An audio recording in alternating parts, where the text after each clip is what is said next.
NEET में syllabus एक बार ख़त्म करने से सिलेक्शन नहीं होता, बल्कि सिलेबस को 4 से 5 बार ख़त्म करना पड़ता है, तब जाके सिलेक्शन होता है। अगर तुम्हारा सिलेक्शन रुक गया था, या फिर मतलब अगर तुम्हारा सिलेक्शन नहीं हुआ था नीट 2026 में, तो तुम्हारा प्रॉब्लम ये रहा होगा कि तुमने अपना सिलेबस एक फ़िक्स टाइम पे ख़त्म नहीं किया, जिसके वजह से तुम सही टाइम पे रिवाइज़ नहीं कर पाए 4-5 बार, और इसलिए तुम्हारा सिलेक्शन रह गया।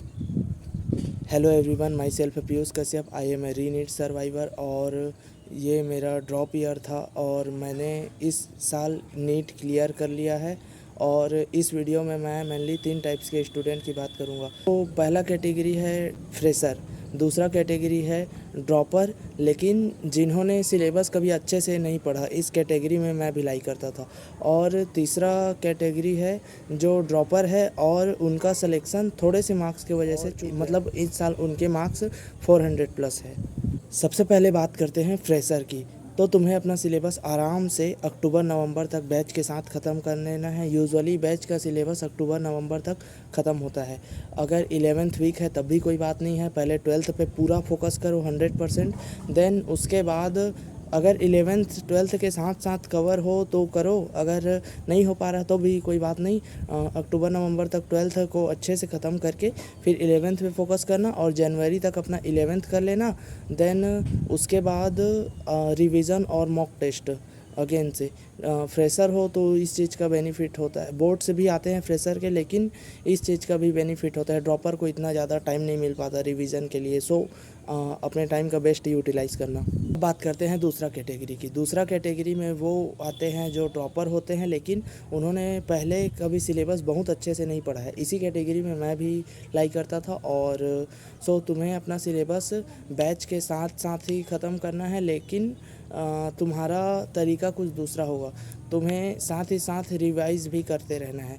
मान लो जैसे कि मैं यकीन बैच में पढ़ता था पीडब्ल्यू से, तो मैंने अपना सिलेबस कंप्लीट किया मार्च के स्टार्टिंग में, जब बैच का सिलेबस कंप्लीट हुआ। लेकिन मैंने अपना रिवीजन जनवरी से ही स्टार्ट कर दिया था। मतलब जैसे ही सिलेबस ख़त्म हुआ, पैरेलली मेरा फर्स्ट रिवीजन हो गया था, और जनवरी से ही मैंने मॉक टेस्ट देना भी स्टार्ट कर दिया था। जितना सिलेबस हुआ था उतना कहीं देता था, जितना जिसको नहीं पढ़ा था उसको एनालाइज नहीं करता था। सो ऐसे करके मेरा मॉक टेस्ट का भी आदत बना लिया था। फिर जब तक सिलेबस कंप्लीट हुआ, उसके बाद मैंने सिंस मेरा फर्स्ट रिवीजन हो चुका था, तो मुझे बार बार रिवाइज़ करने में टाइम नहीं लग रहा था। तो फिर मार्च के स्टार्टिंग में सिलेबस ख़त्म हो गया था, तो पूरा मार्च और अप्रैल भर मैंने रिवीजन और मॉक टेस्ट बहुत अच्छे से दिया है।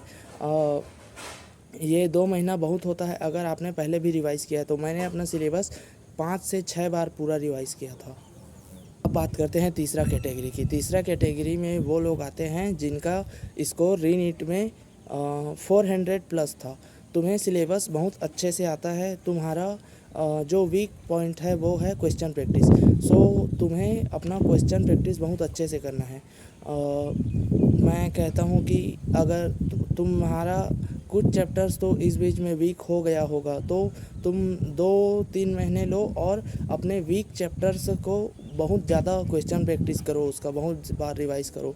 देन उसके बाद तुम रिवीजन मॉक ऐसा कर करके तुम 100 प्लस मॉक टेस्ट भी देख सकते हो। अगर तुम्हारा स्कोर री नीट में 400 प्लस था, तुम सिर्फ लेक्चर के पीछे मत भागना, क्योंकि तुम्हें लगभग सभी चीज़ आता है, और कुछ ही चैप्टर्स के लेक्चर देखना जो तुम्हारे वीक थे, सबका मत देखना।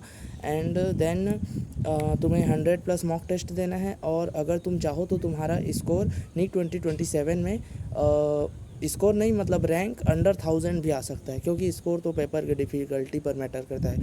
सो तुम्हारा गोल यही होना चाहिए, मुझे अंडर 1000 लाना है, और मुझे 100 प्लस मॉक टेस्ट देना है, मुझे क्वेश्चन प्रैक्टिस भर भर के करना है, मुझे एकदम लेक्चर पे फोकस नहीं करना है।